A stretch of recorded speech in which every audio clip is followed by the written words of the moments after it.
Hey, I'm Hunt, and this is Hunt on LSU, your channel for LSU Fighting Tiger football talk. Enjoy the video. We want you to leave a comment below, hit that like button, and subscribe right below the video. Enjoy. Of course, LSU and Army Saturday night in Death Valley. Saturday night in Death Valley is good. Tailgating should be great. Weather should be awesome. It's an opportunity to get in there and watch LSU play football, and those are generally fun. I certainly enjoy it. Of course, I was someone who enjoyed going to watch the basketball team after they had lost 14 straight conference games last year. I just enjoy watching LSU play sports. So I am excited to go inside Tiger Stadium for another Saturday night in Death Valley on Saturday night. But I can't hide from the fact that yesterday I told you that this is a game that you can look past. This is a game that LSU is going to win comfortably. And I still believe all of that. There's a reason we haven't really talked about this game until Thursday. I feel like it's Thursday. Might as well get into a little bit of the football side of what this game looks like on Saturday night, and at least give you some reasons why I think that this is not going to be a very competitive football game. Army is 2-4. They beat Delaware State, and they beat Texas San Antonio. They lost 17-13 to ULM. They lost 29-16 to Syracuse. They lost by 3 to Boston College in a 27-24 game. And last week, they got shut out by Troy. But Jeff Monken, their head coach, has done a remarkable job at Army. He's been there for 9+ years. This is his 10th year. The 3 years before Jeff Monken got to Army, the Black Knights were 8-28 overall. And in his first 2 years, they were 6-18 while he was trying to get his system implemented and get that program off the ground. So if you take that 5-year sample, the 3 years before he got there and the 2 years were his first 2 years, you're talking about a 14-46 football team. 14-46. Since then, 60-35. That's really, really strong coaching by Jeff Monken. If you just go to their most important game and the only game you watch Army play all year, Army-Navy, Navy won 14 in a row from 2002 to 2015. Since then, Army's won 5 of 7. They've been the better program. So Jeff Monken's done an awesome job. Now, at this point, if you listen to our station and you've heard some of the guys talking about this game over the last 4 days, you realize that Army no longer runs the triple option. Why? Because they changed the rules, and you can't block below the waist outside the line of scrimmage, and so you can't cut block, and you just can't do what the service academies have done forever, it seems like. So they've had to change things up a little bit. They still have some of those principles, but it looks different. And on the teleconference yesterday, Brian Kelly spoke to what it's like when you've got to deal, and he did this a lot at Notre Dame because they play Navy all the time, when you've got to deal with these option offenses. Playing against the option offense when you're on defense is a bit of it's organized chaos. I'll be honest with you. I mean, you're doing things that you don't normally see. There's a lot of option principles, but our guys are locked in. They're focused. They understand that what's most important right now is preparing for an Army team that's going to come at you for 4 quarters. So day one in the banks, we go to today, this afternoon, and we hope to work towards being even better. So none of this will surprise you. Even before I told you that Army doesn't run the triple option anymore, none of these stats will sound out of whack. There's 133 teams in D1. Army's 126th in passing offense. There's only 7 teams worse. They're 131st in pass attempts per game. Only 2 teams throw it fewer times. They're 24th in the country in rushing. As you would imagine, you run it almost every play, you're going to be in the top 25 in rushing. They're number 3 in rush attempts per game. That makes a ton of sense. Only 2 teams run it more than them. They're 12th in the country in time of possession because they're running the football. They're not going no huddle. This is not Tennessee's rushing attack where they're going as fast as possible. This is just a team that's going to run the ball, probably get in a huddle, and then run it again. They're 10th in the country in 4th down tries. They will go for it on 4th down. That's a staple of a lot of triple option teams. They know that they're not going to get chunk plays. They know that they're going 3 yards at a time, and sometimes that's going to put you in 4th and 1, and you figure you can get a yard. So they do that a lot. And this will come as no surprise. They are the 4th least penalized team in college football.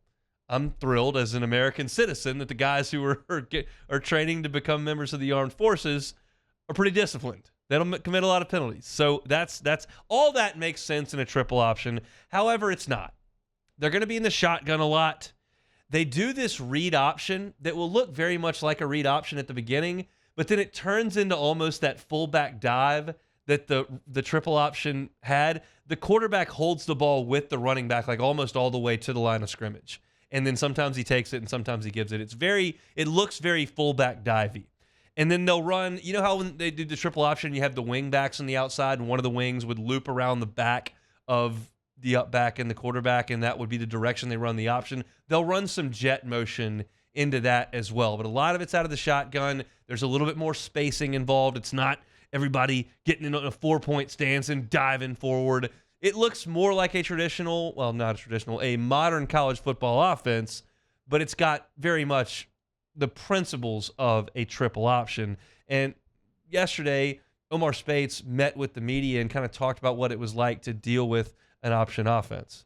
They still kind of run the triple option just in like a different, they not under center no more. They kind of do it from shotgun sometimes. But it's just all about, preparing the same way but having great eyes, great technique, just being more physical than them. I think a lot of times I would consider playing a triple option offense a total waste of a week on defense because you would prepare for things that you would never see again. So playing Paul Johnson's Georgia Tech team or scheduling Army or Navy in the non-conference just sounded like a terrible idea to me. Obviously, you saw what Georgia Southern did in the swamp against Florida. This week, I don't feel like that for this LSU defense. It's good for them to have a week where you're preparing solely on your keys and you understand that it's discipline and it's not being scared of the athleticism on the other side. It's just like, hey, if you're in the right spot, things will be okay. And I think for the most part, that's right with this LSU defense. They just need to be in the right spot. And that's what you're going to have to do. Bryson Daly is the quarterback for Army. And he's been decent. He throws for about 120 yards per game. He leads the team in rushing, all things that you would expect from an offense. He's not a super athlete, but he's decent. He got hurt last week, okay?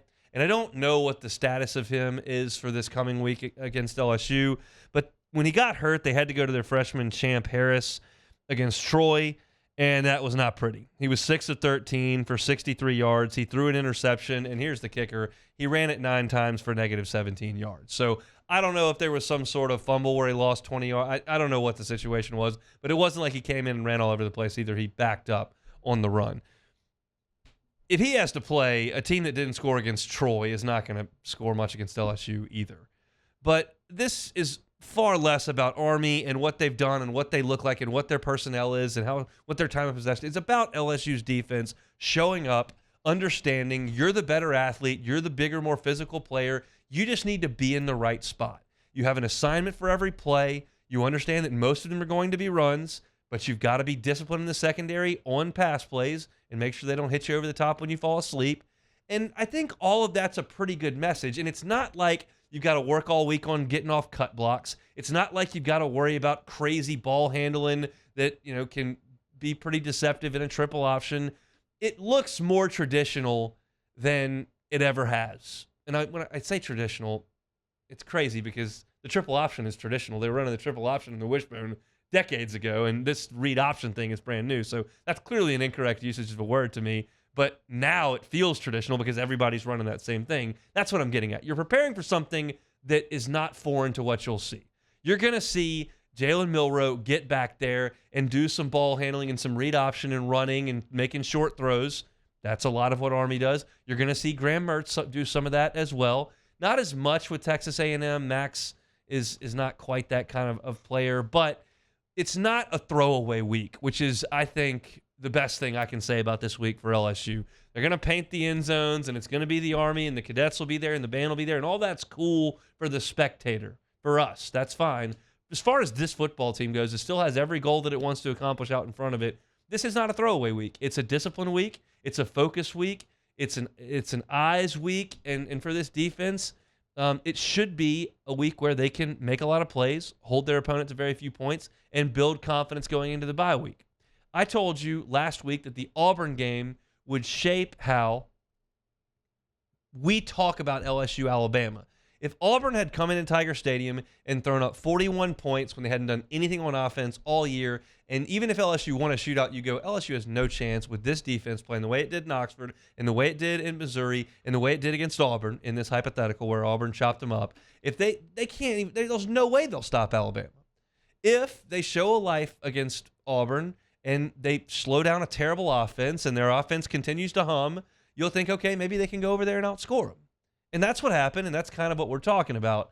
I don't think this one's going to shift the way that we talk about the game. I do think it can shift the way that the players feel. You come off a game where you hold Auburn to 18, and then you show up, do your job, and hold Army to 14 points, to 10 points, to 7 points, to 3 points. All of a sudden, they start to feel a little bit better about themselves going into the bye week. That's kind of the way I look at it. Again, it's not a day where I need to go down Auburn's and Army's entire receiving core. I need to go over their offensive coordinator's history. It's a game where you say, hey, this is what it is. It's a non-conference game. We're stepping out. LSU's a 1,000,000-point favorite. And I think that there's some value in it for the players and some very different value in it for the fans, and then you get into the bye week. Hey, thanks for watching Hunt on LSU. Before you get out of here, do us a couple of favors. Hit that like button, leave your comments below, and subscribe to the channel for all your Fighting Tiger football talk. See you next time.